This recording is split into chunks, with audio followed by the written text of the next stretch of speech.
I'm Yetta Jager, and I'm from Oak Ridge National Laboratory. And we do a lot of biodiversity and water quality and generally sustainability research on biofuels. And my role is looking at those two aspects of it, water quality, quantity, and also biodiversity. Most of my work, I'm an ecological modeler, so it's all virtual, and it's at a large regional scale. And these are my co-authors who were involved in doing the study. And I won't have actual results from this because they will be part of a billion-ton report that will come out in December of the end of this year. But I'll show you our methods, and maybe you can give me some feedback on that. Most of our sustainability research has an indicator approach. And I think yesterday we had a very inspiring talk where it was indicated that we should be quantifying our benefits.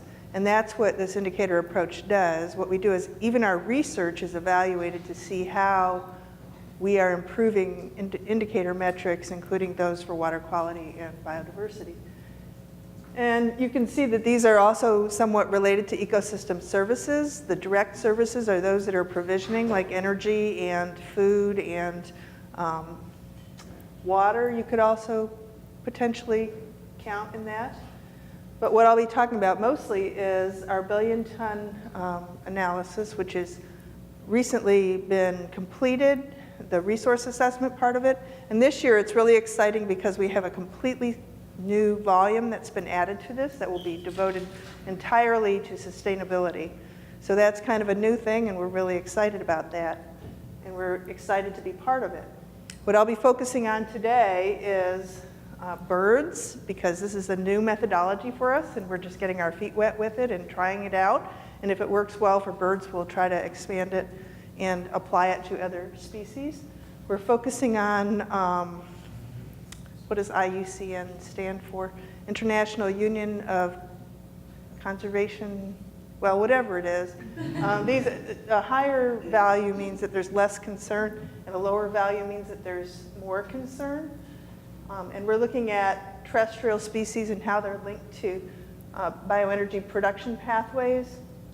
We're building on previous habitat comparisons in order to get an inference of what the habitat value is of bioenergy lands. And we're using the habitat value of biomass crops and considering minimum habitat requirements. We're also doing our assessment at the scale of privately owned parcels that are in the CLU Common Land Unit database, so that this, if we go into an optimization analysis of where different crops might best be placed or how they could be managed in order to get the best results in terms of ecosystem services, it will be a relevant scale of analysis. So these are a lot of the ecosystems that we have in the United States, and some of these are of high conservation concern, including wetlands in particular and freshwaters in general. Also grassland, native prairie, and old growth forests.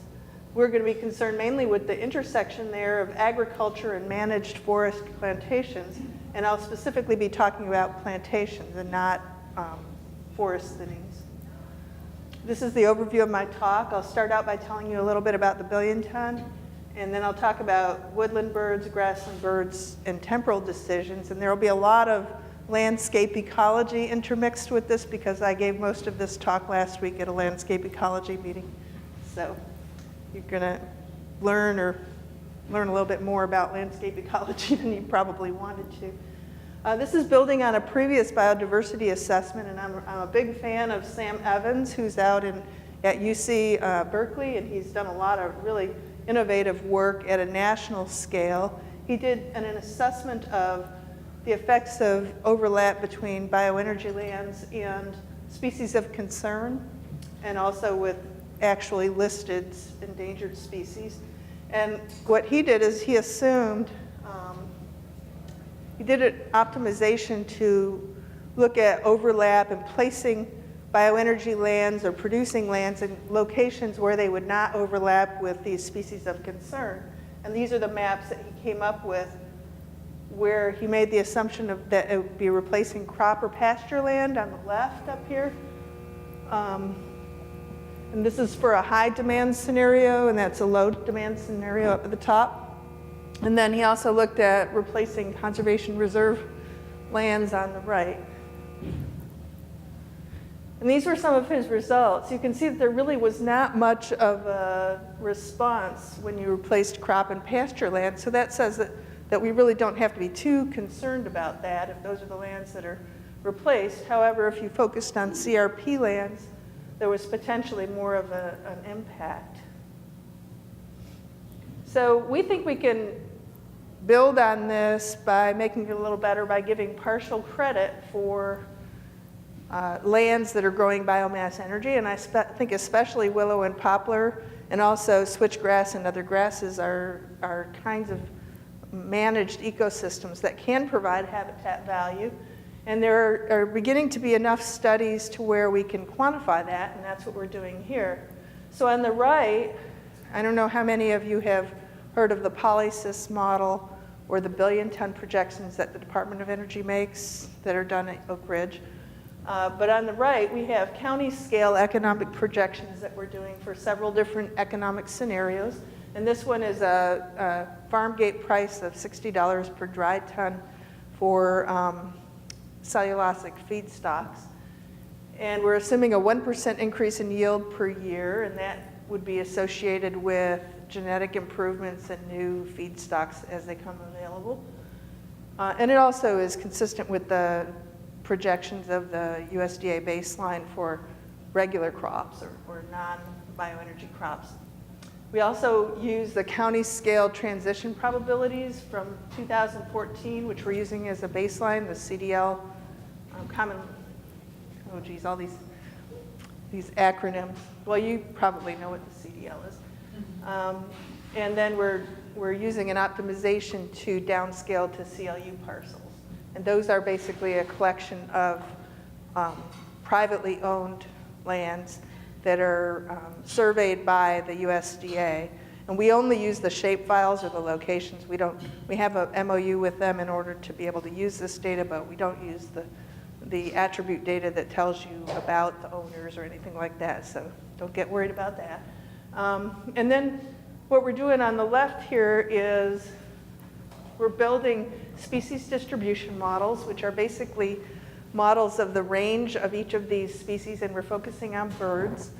And we use bioclimatic indicators, so things like precipitation, temperature, elevation, and other similar kinds of variables to predict where species are. And then that gives us kind of something that's comparable to a habitat value or a probability of presence for each species that's a baseline for the current landscape. And the question we want to ask is, how will that change in the future?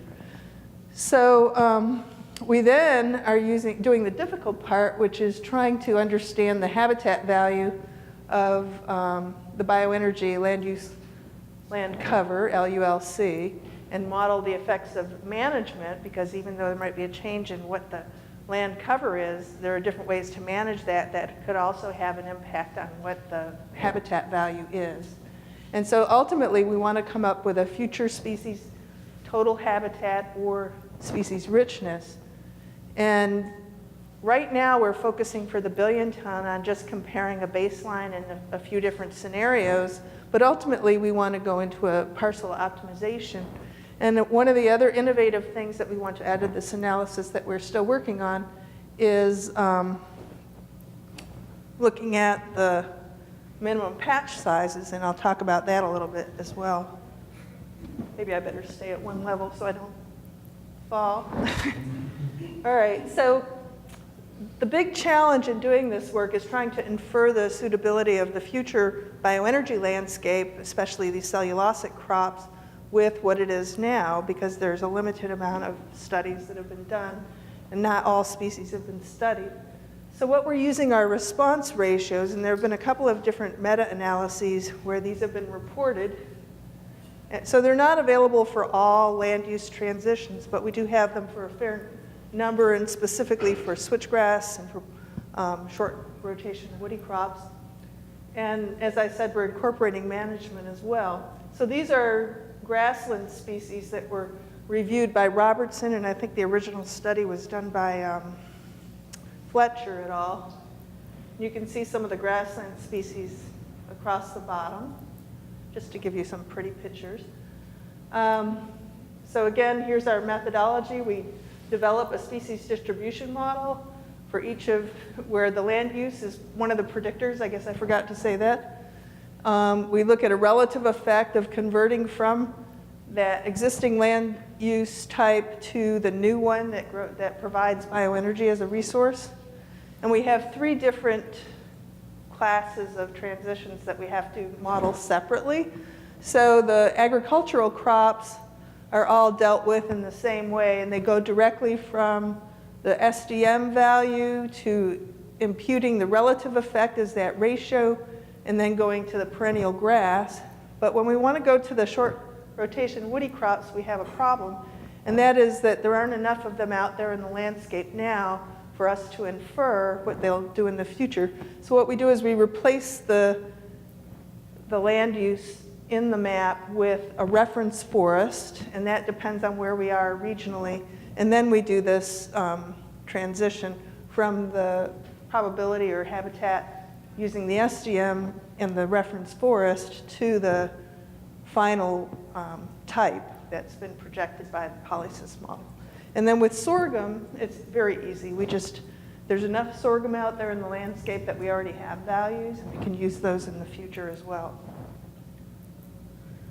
So this is the habitat value for a number of different short rotation woody crops that was compiled by Sam Riffle. And you can see that he's got a response ratio, and there are a number of different species going across the x-axis. And you can see they're above and below the line, but there are a considerable number of them that are above the line. And so this analysis will give credit to that, for that. Really? Only 1 minute? Okay, I'm gonna have to hurry. These are the baseline maps, and I guess as foresters, some of you are foresters, right? Maybe you can tell me, we had to impute some values where there weren't forest, and I would like to know whether you think it's reasonable to just assume that there'd be evergreen in the west and deciduous up in Maine. Right now, the person who's been doing this has been assigning mixed forest, and I think it looks kind of funny up in Maine to have mixed forest, but after this, if you have an opinion, please let me know. All right, since I don't have time and I still have 3 categories, we're going to talk about the effects of area and minimum patch sizes. And you can see here that in these grassland birds, there are different predation rates for habitats that have less than 100 hectares, 100 to 1,000, and over 1,000. And in general, one of the issues is for both forests and for grasslands that you tend to have minimum habitat sizes and species area curves like this. So this is a forest island size on the x-axis, and you can see that the diversity of species increases. However, there are some species, and here you can see the tree cover proportion increasing, but there are some species that like that intersection of more of a savanna type of habitat that would be similar to a short rotation woody crop plantation. And I don't know if you can read the cartoon, but it's a monkey looking at the signs that say rainforest ends here.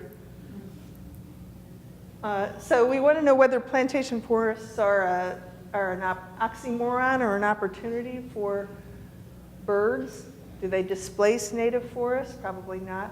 Are they a better habitat than the alternative land use that could be there?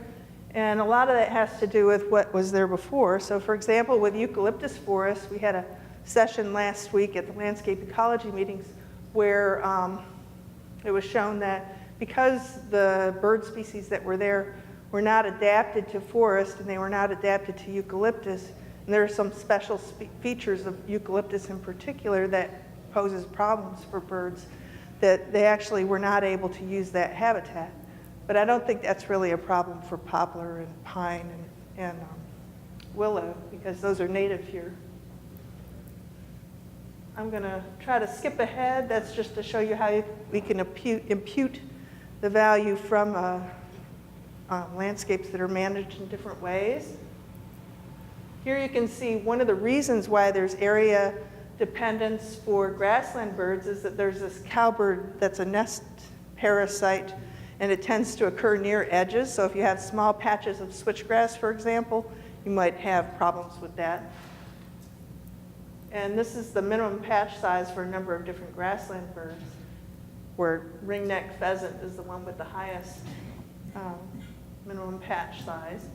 So the question is, would you get more of a benefit by putting your poplar or willow plantation or your pine plantation near actual forest, native forest, so that the animals can have the benefit of both habitats, and also so that you'd have a source of animals coming from that native landscape into your plantation? So that, I think if there's one takeaway message that I'd like to leave you with, that's it. And I'll try to hurry up and get through the rest. So this comes into the question of sharing or sparing, which has been kind of a theoretical debate of whether it's better to set aside lands that are protected and just use those for wildlife and then not try to do anything for wildlife in your managed lands, or whether it's better to try to create landscapes that have wildlife-friendly features within them. And the problem with doing that can sometimes be that you'll be creating ecological traps. So basically, like if you were to have a lot of residue on a field, for example, and it's very attractive as nesting material for birds, then they might go in there and nest, and then you come along and harvest at a time when they're nesting, and then they get killed. So that would be creating an ecological trap. Or you can alter your management so that you don't create that problem, but it's just something to keep in mind. I think I pushed the wrong button. Or maybe you think I pushed the right button. All right, let me rush through this. These are just some final guidelines that we came out of this analysis by doing this review. And we hope to actually have some results to show hopefully by the end of this year. And this is from some artwork that was done by Steve Norman at the Forest Service, and it was up on the website for the landscape ecology meetings, and I think it was just great, which was held in Asheville. Are there any questions, or do we have time? I think we're going to second everybody. Great.